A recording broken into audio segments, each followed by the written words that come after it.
નમસ્કાર દર્શક મિત્રો, તમે જોઈ રહ્યા છો સાંઈ ગ્રુપ મીડિયા સંચાલિત નવસારી લાઈવ અને ઝટપટ ન્યૂઝ।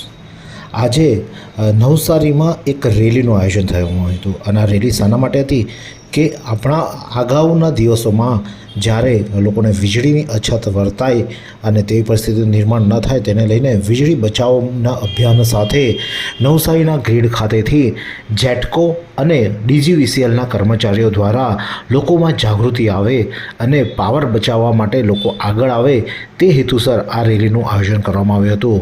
વીજળી બચાવવી એટલે કે પાવર બચાવવો એ પાવર ઉત્પાદન કરવા સમાન તમારું કાર્ય થઈ શકશે, કારણ કે તમે જે પાવર બચાવો છો એટલો પાવર ઉત્પાદન ઓછો કરવો પડે, એટલે કે તમે એક વીજળી બચાવી અને પોતાના આ લોકોના સ્વજનોને વીજળી પહોંચી શકે તે માટે તમે પાવરનું ઉત્પાદન કર્યું હોય તેવું કાર્ય ગણાશે। ત્યારે વીજળીનો બચાવ જરૂરથી કરવો જોઈએ અને આ માટે કલેક્ટર ક્ષિપ્રા આગ્રે પણ ત્યાં પહોંચ્યા હતા અને તેઓ દ્વારા આ રેલીમાં પણ તેઓ જોડાયા હતા। આ રેલી અંગે જિલ્લા કલેક્ટર ક્ષિપ્રા આગ્રે શું જણાવ્યા છે, આવો સાંભળીએ। વીજ સંરક્ષણ મહિના અંતર્ગત આજની લોક જાગૃતિ રેલી નવસારી જિલ્લામાં કરવામાં આવી છે। જેટકો અને ડીવીસીએલ પરિવારના બધા જ અધિકારીઓ કર્મચારીઓ તરફથી નવસારીના નાગરિકો માટે વીજળી બચાવ એ જ વીજળીના ટકાઉ ઉપયોગ માટેનો આ સંદેશ આપવાની કોશિશ કરી છે। આ રેલીનો સંદેશ સ્પષ્ટ છે, વીજ બચાવો ભવિષ્ય બચાવો। સરકાર નીતિઓ બનાવી શકે છે, વિભાગો અભિયાન કરી શકે છે, પણ જ્યાં સુધી નાગરિકો આમાં સહભાગ કરતા નથી ત્યાં સુધી કોઈ પણ અભિયાન શક્ય બનતું નથી।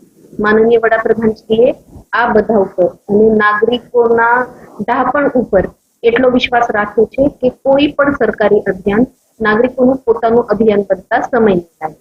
હું નવસારી જિલ્લાના દરેક પરિવારને અનુરોધ કરું છું, વીજળીનો વિચારીને અને જરૂરિયાત મુજબ જ ઉપયોગ કરવો, વેસ્ટેજ અટકાવો। જેટલું આપણે વેસ્ટેજ અટકાવીશું એટલું જ નવી વીજળી બનાવવા જેટલું એફિશિયન્ટ હોય છે।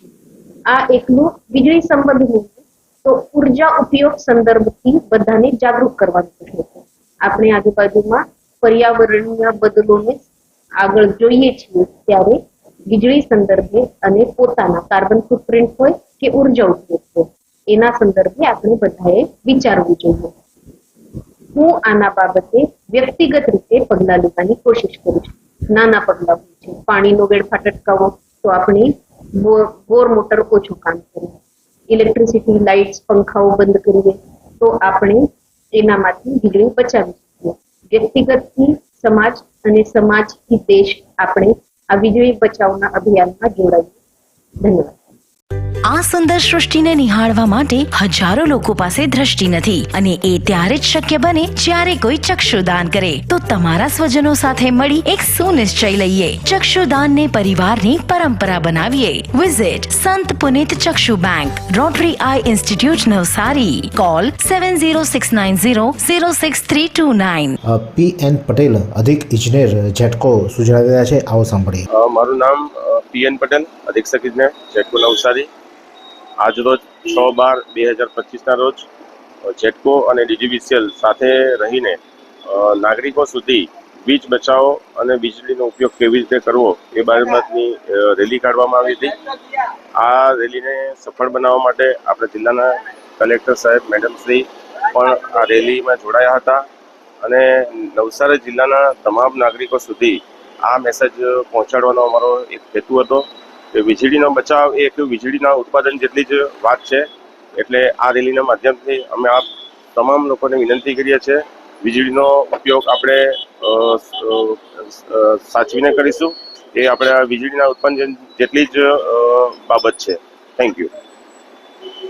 ત્યારે વીજળી બચાવવી એ આપણી નૈતિક ફરજ છે અને વીજળી બચાવવાથી આપણા ભવિષ્યમાં આપણા બાળકો અને એમના સંતાનોને વીજળી આપી શકીએ તે માટે અત્યારથી વીજળીનો બચાવ કરવો ખૂબ જરૂરી છે। ત્યારે આજે જેટકો અને ડીજીવીસીએલ દ્વારા એક રેલી કાઢવામાં આવી હતી જેને લીલી ઝંડી બતાવીને જિલ્લા કલેક્ટર ક્ષિપ્રા આગ્રેએ તેનું પ્રસ્થાન કરાવ્યું હતું અને ત્યારબાદ તેઓ પણ આ રેલીમાં જોડાયા હતા। એક ટેબ્લો પણ રાખવામાં આવ્યો હતો અને તમામ કર્મચારીઓ ગ્રીડથી ચાલતા આ રેલી દ્વારા નવસારીના જૂના થાણા ખાતે સ્વામી વિવેકાનંદ સર્કલ ખાતે આ રેલીનું સમાપન થયું હતું અને તમામ લોકોને વીજળી બચાવવા માટેના ઉદ્દેશ્ય સાથે આ રેલીનું આયોજન નવસારીમાં સફળતાપૂર્ણ રીતે પૂરું થયું હતું। આ જ પ્રકારના અનવા સમાચાર માટે જોતા રહો નવસારી લાઈવ અને ઝટપટ ન્યૂઝ।